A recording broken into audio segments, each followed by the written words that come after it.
Chapter में 6 हम पढ़ रहे थे। ये इसका अगला टॉपिक है derivative of function of a complex variable. तो हमें पहले से कॉम्प्लेक्स वेरिएबल गिवन होगा, उसका हमें ना डेरिवेटिव निकालना होगा। लेकिन डेरिवेटिव निकालने से पहले ना हम इसमें एक टॉपिक सीखेंगे जो कि है analytical function. Analytical function basically एक फंक्शन है जो कि कॉम्प्लेक्स नंबर का फंक्शन होता है, और हमें चेक करना पड़ता है बेसिकली कि हमारा जो कॉम्प्लेक्स नंबर है कि बाकी में वो एनालिटिकल फंक्शन की कैटेगरी में आता भी है कि नहीं। तो इससे ना कुछ पैरामीटर जो कि हमें चेक करने पड़ते हैं। जैसे लास्ट टाइम क्लास हमने किया था ना, कुछ पैरामीटर हमने लाए थे कि अगर वो उन पैरामीटर को फुलफ़िल करता है तभी वो हमारे पास वो उसकी लिमिट एग्जिस्ट करती हैं। अगर वो उन पैरामीटर को फुलफ़िल नहीं करता तो उसकी लिमिट एग्जिस्ट नहीं करेगी। तो यहाँ भी एनालिटिकल फंक्शन में ऐसा ही है, कुछ इसमें प्रॉपर्टीज़ हैं, अगर वो उन प्रॉपर्टीज़ को फुलफ़िल कर देगा तो हमारे पास वो एनालिटिकल फंक्शन होगा, वरना नहीं होगा। अच्छा, एनालिटिकल फंक्शन होता है क्या है? वो ऐसा फंक्शन जिसका डेरिवेटिव एग्जिस्ट करता है उसको बोलते हैं एनालिटिकल फंक्शन। एनालिटिकल फंक्शन किसी एक फिक्स पॉइंट पे भी हो सकता है, जैसे लिखा हुआ है एनालिटिक एट अ पॉइंट। ये ऐसा फंक्शन होता है जो कि किसी फिक्स पॉइंट पे डेरिवेट हो सकता है, या फिर उसके आसपास का जो रीजन है ना, उसके आसपास से कुछ पॉइंट जो हैं उन पे भी वो डेरिवेट हो सकता है। तो इसको बोलते हैं कि वो analytical function at a point है। इसी तरह एनालिटिकल फंक्शन या फिर एनालिटिक एट अ रीजन भी हो सकता है। ये ऐसा फंक्शन होता है जो कि पूरे रीजन पे डेरिवेट हो रहा होता है। ये पूरा रीजन है, इस पर पूरा डेरिवेट होगा, इसमें हमें वैल्यू दे रहा होगा अपने डेरिवेशन की। तो अभी देखते हैं एनालिटिकल फंक्शन होता क्या है और वो कौन कौन से प्रॉपर्टीज़ को यूज़ करते हुए बन रहा होता है। सबसे पहले हमारे पास सी आर है। सी आर इक्वेशन होती हैं। कोई भी कॉम्प्लेक्स नंबर अगर इन सी आर इक्वेशन को फुलफ़िल करेगा ना तो वो एनालिटिकल फंक्शन की कैटेगरी में आ जाएगा। तो सी आर इक्वेशन क्या है हमारे पास? इसमें बोलता है कि जैसे हमने देखा था लास्ट टाइम कि जो डब्ल्यू होता है ना, वो दो नंबर से मिलकर बन रहा होता है। जो डब्ल्यू है उसके अंदर यू भी होता है और उसके अंदर वी भी होता है, और यू और वी फर्दर एक्स और वाई के फंक्शन होते हैं। यू के अंदर भी एक्स होता है, वाई होता है, और वी के अंदर भी एक्स। बेसिकली ये एक्स और वाई के फंक्शन को मैं लास्ट क्लास में देखा था कि हमें ये लिखा होता था कि W is equals to Z का स्क्वायर। तो हम जेड की जगह एक्स और वाई की वैल्यूज पुट किया करते थे, और डब्ल्यू के अंदर हम लोग यू और आयोटा वी पुट किया करते थे। फिर थोड़ा सिंप्लीफाई करते थे और यू की value in term of x और वाई, वी की value in term of x और हम निकाल लिया करते थे। तो यहाँ भी डब्ल्यू की नाम वही है, डब्ल्यू का जो डेफिनेशन है वही है, बेसिकली यू और आयोटा वी है, और यू आयोटा भी फर्दर एक्स और वाई में डिवाइड हो जाते हैं। तो हमें करना क्या है? हमें करना ये है कि जब भी हमारे पास यू और वी आएगा ना, यू का derivative with respect to X को कंपेयर कर देना है वी का derivative with respect to Y.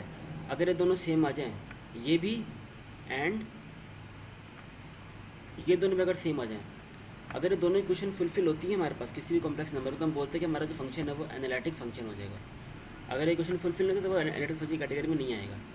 इसको शॉर्ट टर्म में ऐसे लिखा हुआ है, बेसिकली है क्या, यू का डेरिवेटिव ले रहे हैं विद रिस्पेक्ट टू एक्स, तो इसको शॉर्ट टर्म में ऐसे लिखा हुआ है। यहाँ भी क्या है, वी का डेरिवेटिव ले रहे विद रिस्पेक्ट टू वाई, इसको शॉर्ट टर्म में ऐसे लिख दिया गया है। यहाँ भी क्या कर रहे हैं, यू का डेरिवेटिव ले रहे विद रिस्पेक्ट टू वाई, इसको शॉर्ट टर्म में ऐसे लिखा हुआ है, और आखिर में शॉर्ट टर्म में इसको ऐसे लिखा हुआ है। तो क्वेश्चन पे आते हैं।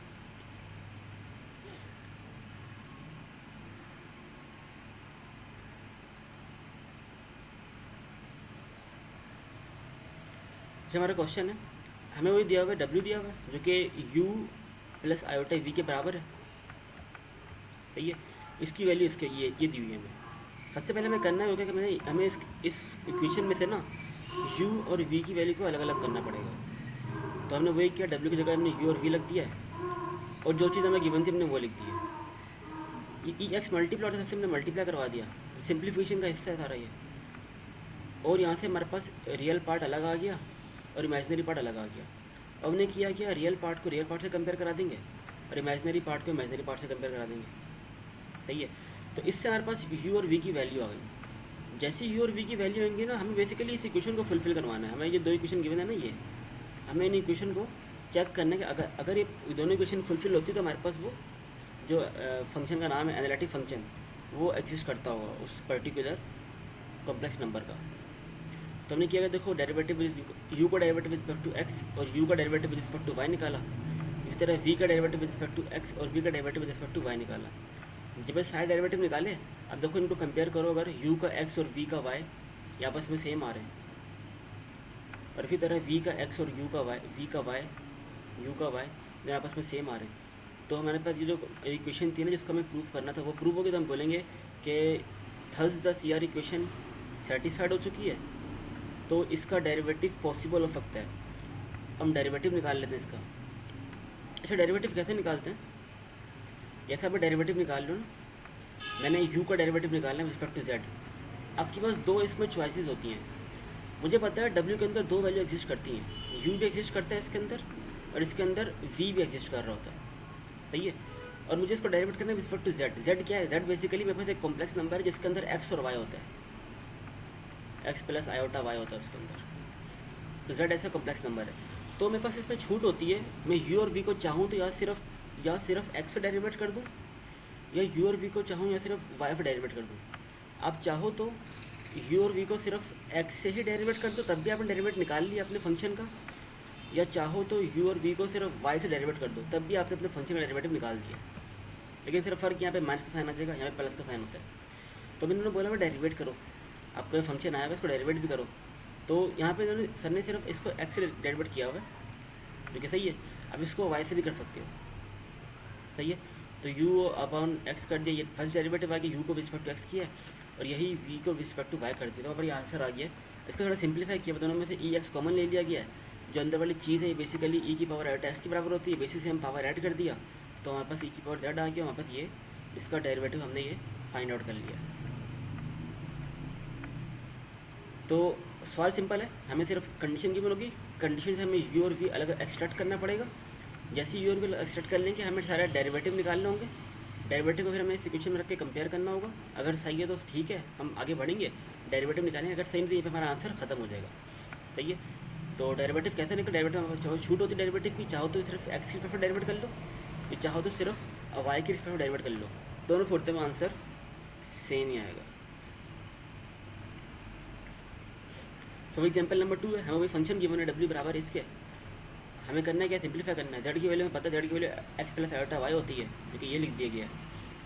इसका हमने क्यूब लिया है, तो ए क्यूब प्लस 3a² भी plus 3ab² plus B cube ले लिया। इसको थोड़ा सिंप्लीफाई किया, ये जो आयोटा स्क्वायर की वैल्यू थी ये -1 हो जाएगी, तो हमारे पास ये रियल पार्ट आ गया, हमारा इमेजनरी पार्ट आ गया। रियल पार्ट को कंपेयर करते हैं हम यू से, इमेजनरी पार्ट को कंपेयर करते हैं हम वी से। तो हमने दोनों पार्ट्स निकाल लिए। अब इनको हमने यू और वी अलग लग दिया, तो फिर हमने यू और वी का डेरिवेटिव निकाले अलग अलग, जो हमें 4 डेरिवेटिव की ज़रूरत होती है, u with respect to x and y और v with respect to x and y, सारे निकाले। फिर इनको हमने कंपेयर अपनी इक्वेशन में रखा।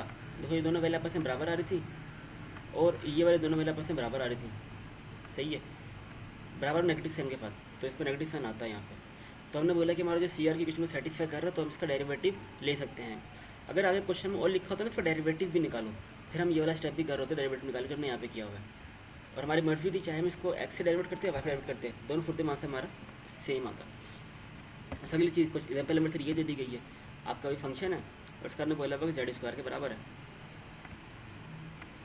इसको भी हमने सॉल्व करना है। तरीकेकार वही है, पहले अपने यू और वी निकालना होगा, यू और वी निकालने के बाद अपने सारे डेरिवेटिव निकालने होंगे, और डेरिवेटिव निकालने के बाद आपको जो क्वेश्चन से पुट करना है बता देना कि हमारी क्वेश्चन सही भी है कि नहीं। अगर सही है तो फंक्शन एनालिटिकल है, अगर नहीं तो फंक्शन एनालिटिकल नहीं है।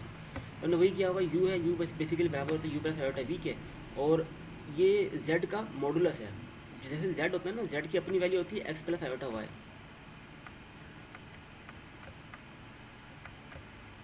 और जो जेड का मॉडुलस होता है ना, अगर मैं इससे बाहर लगा दूँ तो क्या होता है, इन पर रूट आ जाता है, आयोटा हट जाता है, और यहाँ पे दोनों का स्क्वायर हो जाता है। और अगर इसी का मैं स्क्वायर कर दूँ तो क्या होगा, रूट हट जाएगा, अंदर क्या बच जाएगा, X square plus Y square बच जाएगा। देखो वही लिखा हुआ है, X square plus Y square. उसको यहाँ पे सर ने एलैबोरेट बहुत ही आसान तरीके से किया हुआ है। तो इसमें हमारे पास दोनों रियल पार्ट्स हैं, ये X square plus Y square imaginary part है ही नहीं। अगर इमेजनरी पार्ट ना हो, या अगर किसी केस में हमारे पास रियल पार्ट भी ना हो, तो उसको हम जीरो सपोज करते हैं। तो यहाँ पे हमने किया, यू हमारे पास आ गया, वी भी आ गया, इसका हमने डेरिवेटिव निकाल लिया, u with respect to x and u with respect to y निकाल लिया, और v with respect to x और v with respect to y निकाल लिया। जब बोला भाई show that the following complex variable function analytical only at origin, हमें प्रूफ करना है ये जो फंक्शन है ना, इससे पीछे जो हमने सवाल सॉल्व किया ना, वो जो फंक्शन जो एनालिटिकल बन रहा था पूरे एक पर्टिकुलर रीजन में बन रहा था।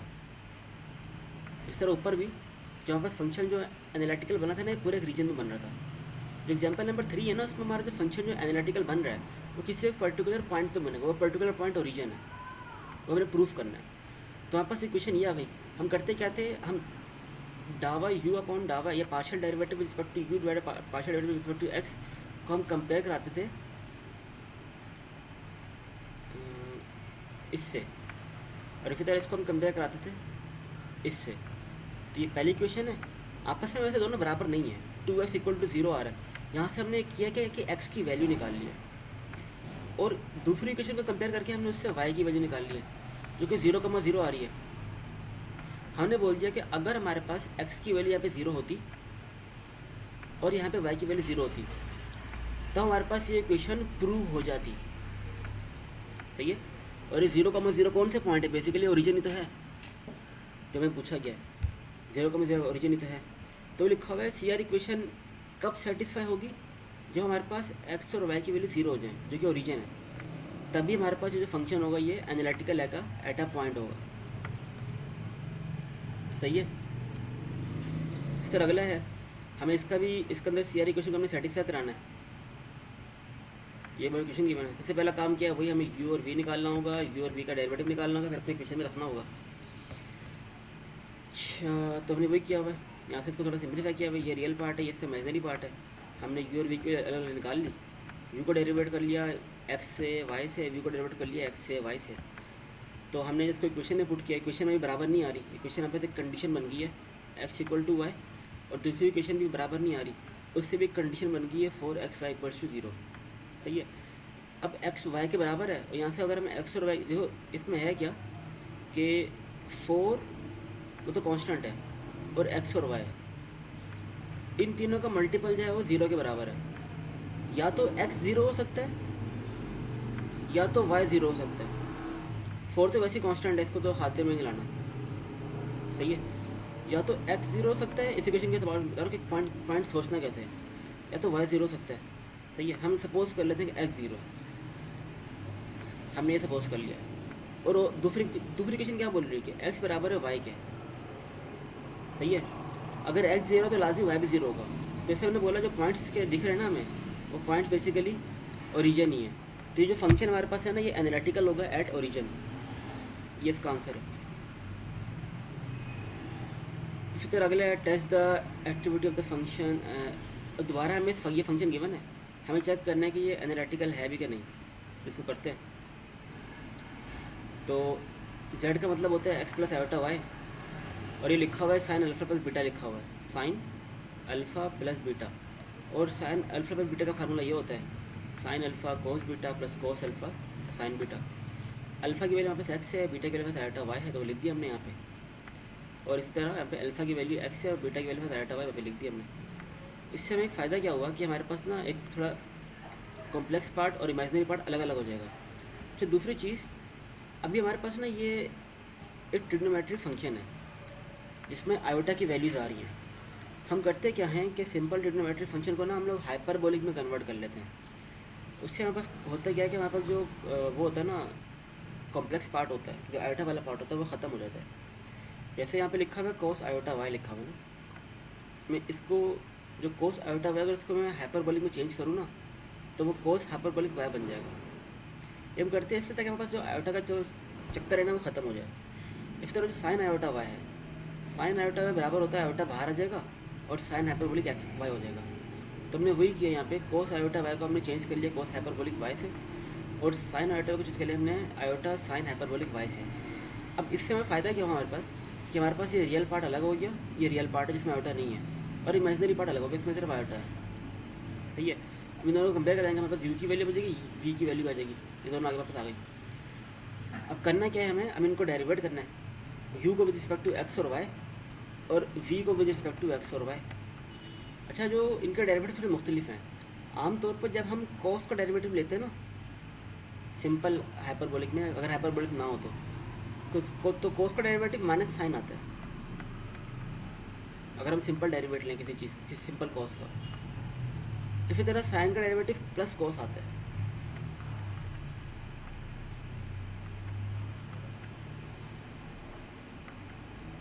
लेकिन हाइपरबोलिक में थोड़ा मुख्तलिफ है। हाइपरबोलिक में cos का डेरिवेटिव भी साइन आता है और साइन का डेरिवेटिव cos, दोनों में पॉजिटिव रहते हैं, माइनस साइन नहीं होता है यहाँ पे। सही है। जैसे हमारे पास रियल डेरिवेशन में या रियल डेरिवेटिव में कॉस माइनस साइन के बराबर होता है, लेकिन यहाँ पे कॉस जो होता है वो प्लस साइन के बराबर ही है और साइन जो है प्लस कॉस के बराबर ही है, बस ये फ़र्क है।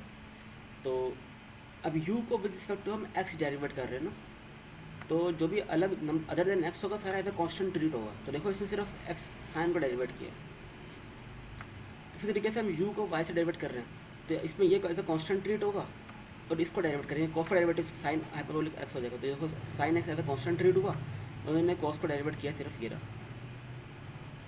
इसी तरह यहाँ पर है v गिवन है, हमें इसको x से डेरिवेट करना है। जब इसको हम x से डेरिवेट करेंगे तो क्या होगा कि y वाली टर्म ऐसा कॉन्स्टेंट ट्रीट होगी और देखो हमने x से इसको डेरिवेट कर दिया, कॉस का डेरिवेटिव माइनस साइन होता है, सिंपल कॉस का डेरिवेटिव माइनस साइन होता है।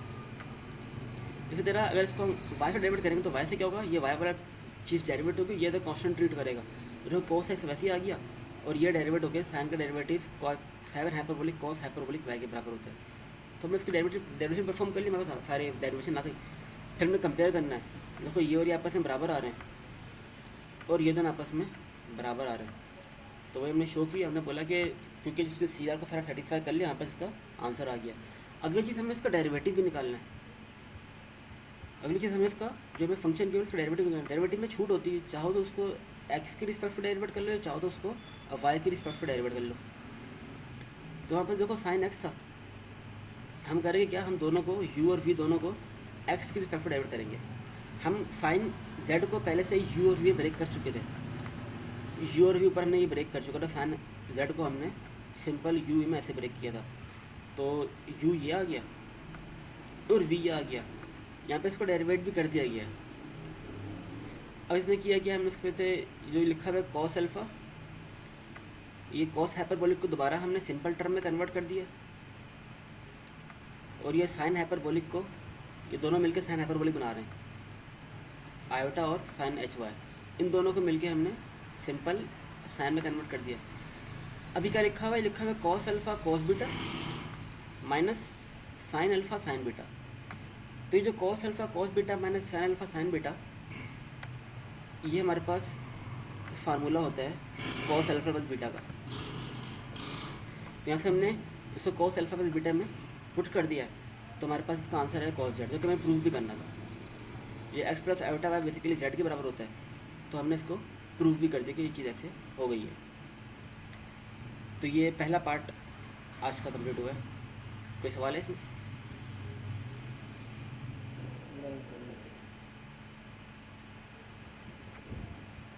क्या सवाल है? नहीं सही है।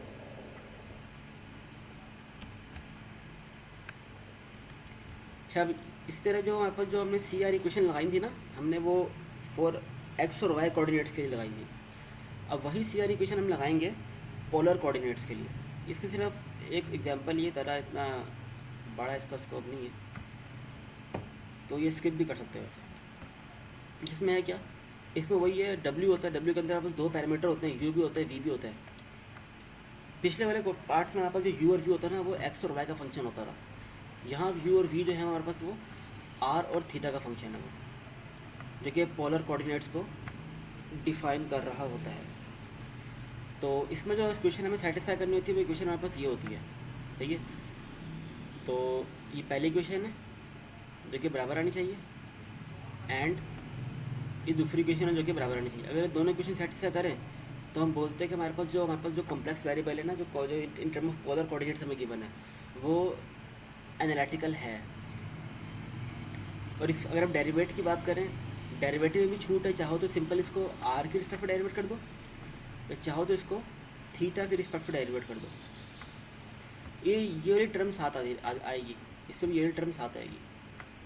जैसे इसमें अगर हम फर्स्ट कंडीशन की बात करें 1/r साथ आ रहा है और यहाँ पे -r साथ आ रहा है, तो ये टर्म पोलर कोऑर्डिनेट्स की साथ आते हैं। ये डेरिवेशन में आया होगा सारा ये।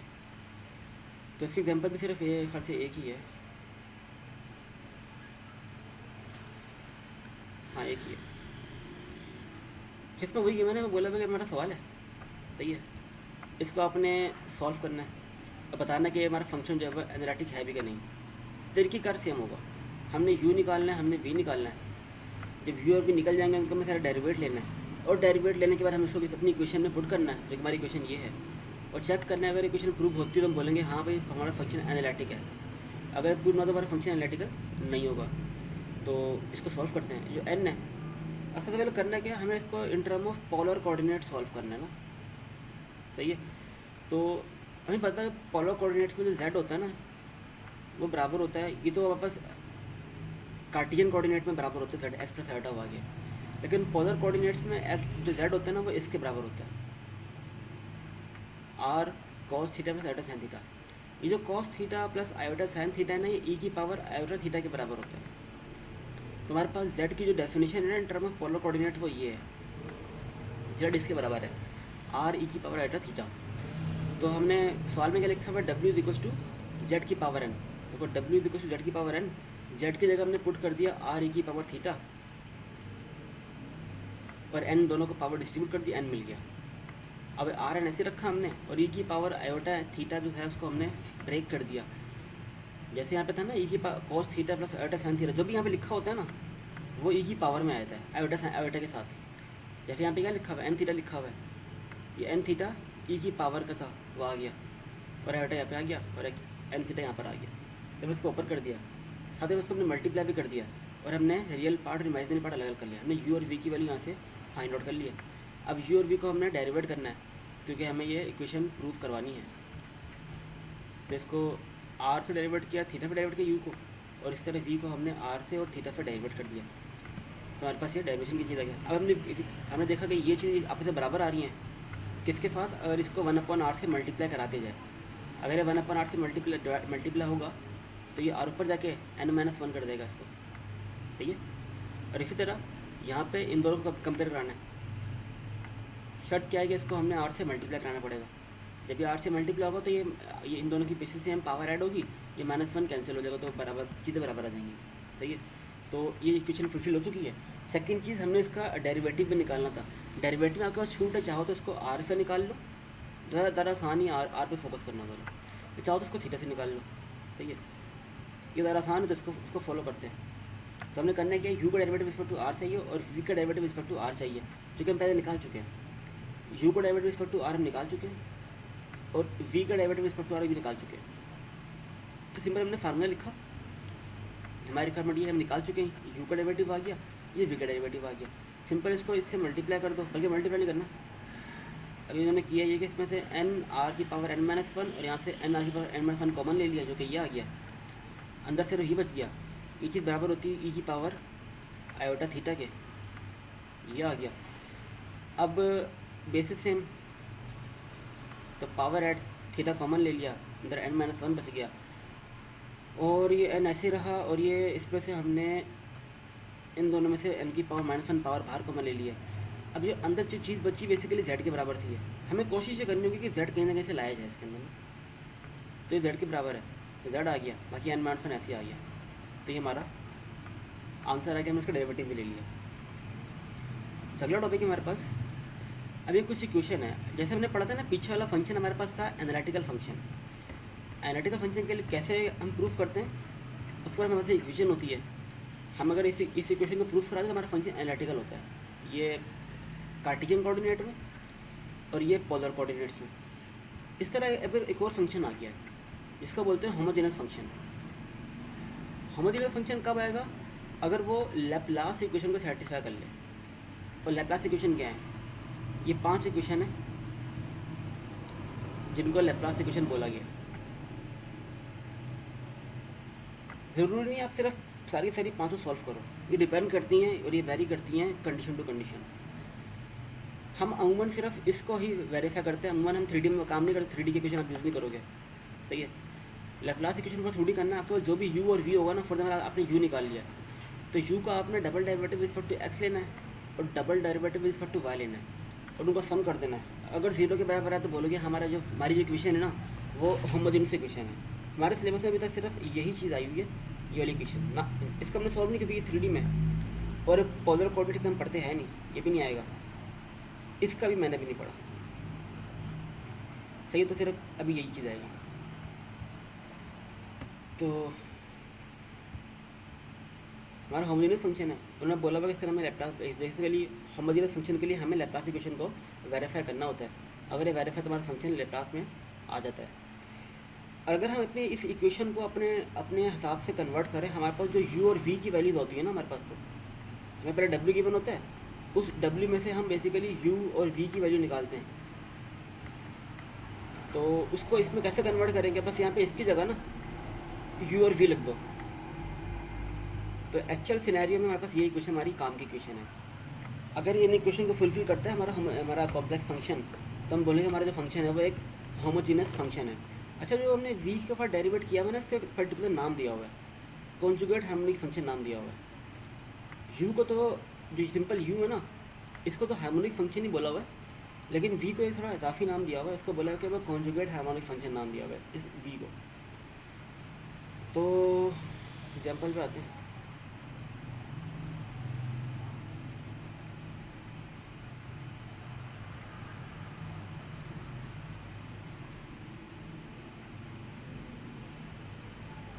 तो एग्जाम्पल नंबर 7 है, इसका सारा मेथड बताया सर ने कि मेथड सॉल्व कैसे करना है, ये लिखा हुआ ना ऊपर यहाँ से। ये सारा मेथड है कि आपने सॉल्व कैसे करने का, मेथड एग्जाम्पल में देख लेते कैसे होता है। तो उन्होंने बोला हुआ है हमें कि आपको एक फंक्शन गिवन है, ये रहा, आपको u की वैल्यू गिवन है, सही है।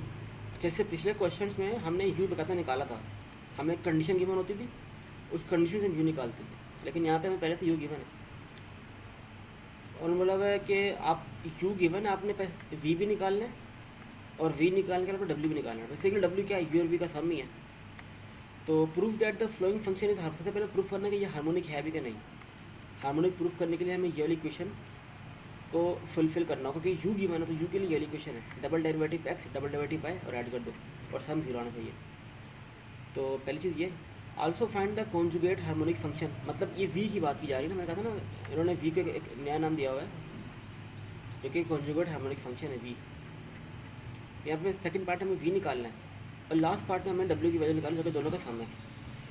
तो सबसे पहले प्रूफ करते हैं, पार्ट नंबर ए में प्रूफ करना है हार्मोनिक है भी कि नहीं। तो इसको डेरिवेटिव लेंगे, double derivative respect to x ले लिया हमने, और double derivative respect to y ले लिया, दोनों की वैल्यू ये आ गई। दोनों का सम करके आंसर 0 आ गया, तो हमारा पहला पार्ट हो गया, और हमारा फंक्शन जो है वो हार्मोनिक फंक्शन है। पार्ट नंबर बी कैसे करना, बेसिकली v निकालना है। v निकालने का ना एक फार्मूला है जो कि ये है, कैसे निकालेंगे, partial derivative of v with respect to x multiply by dx, और partial derivative of v with respect to y multiply by dx dy। तो ये v निकालने का फार्मूला जो कि ऊपर सब में लिखा हुआ है, यहाँ माइनस है, बल्कि ये रहा, सही है। तो ये वो फार्मूला जिससे हम v निकालते हैं, जो कि हमारे पास कॉन्जुगेट हार्मोनिक फंक्शन होता है। अब इसमें करना है कि हमें बेसिकली जो D V upon D X होता है ना, ये बराबर होता है partial derivative U respect to Y के, और जो partial derivative of with respect to Y है वो बराबर होता है partial derivative with respect to X. हमें पता है, हमें एक चीज़ पता है कि partial derivative of U upon partial derivative of X ये बराबर होता है partial derivative of U by partial derivative of Y के। तो हमने किया क्या, जो v अपॉन वाई था ना उसको हमने चेंज कर दिया इससे। इस तरह हमें एक और चीज़ भी पता है कि partial derivative of u with respect to y ये बराबर होता है minus sign partial derivative of v with respect to partial derivative of x। तो हमारे पास ये चीज़ थी, ये रहा, इसको हमने चेंज कर दिया इसके साथ माइनस साइन के साथ, तो ये चेंज कर दिया हमने, तो ये हो गया। अब हमें जो partial derivative of u with respect to y और partial derivative of u with respect to x हम पहले निकाल चुके थे, ये निकाला हुआ है। जब हम डबल डेरिवेटिव निकाल रहे होंगे तो वैल्यू हमने पे रखी, ये रख दी वैल्यू हमने यहाँ पे, सही है, और ये इसकी वैल्यू आ गई और ये इसकी वैल्यू आ गई, सही है। हमें वैल्यू चाहिए थी u की, ना कि डी वी की, हमें वैल्यू चाहिए थी v की ना कि डी वी की। तो इसको इंटीग्रेट करेंगे, इस डेरिवेटिव के साइन को हटाने के इसको इंटीग्रेट करेंगे, तो इंटीग्रेट का साइन लगाया, डी वी आ गया। अच्छा, अब इसके पास ना एक इसका इंटीग्रेशन है, थोड़ा एक ज़रा हट के इंटीग्रेशन है इसकी, सर ने काफ़ी आसान किया होगा। यहाँ पे लिखा गया क्या, जो जब इसको इंटीग्रेट कर रहे होगे ना, डावा यू अपॉन डावा वाई को, क्योंकि ये function with respect to Y से बना हुआ था, तो आपने वाई को एज अ कांस्टेंट ट्रीट करना है। और जब आप इसको इंटीग्रेट कर रहे होगे, जो कि ये इंटीग्रेट कर रहे हो आप, तो आपने जितनी भी टर्म जो कि जिनमें एक्स पाया जाता होगा उसको आपने डिलीट कर देना। जैसे मेरे पास जो डी यू अपॉन डावा वाई था, जो कि ये रहा, ये बराबर था 3x² माइनस 3y²। ये उन्होंने बोला हुआ कि y की टर्म क्या है तो कांस्टेंट ट्रीट करो, ये तो कांस्टेंट ट्रीट होगा। सही है।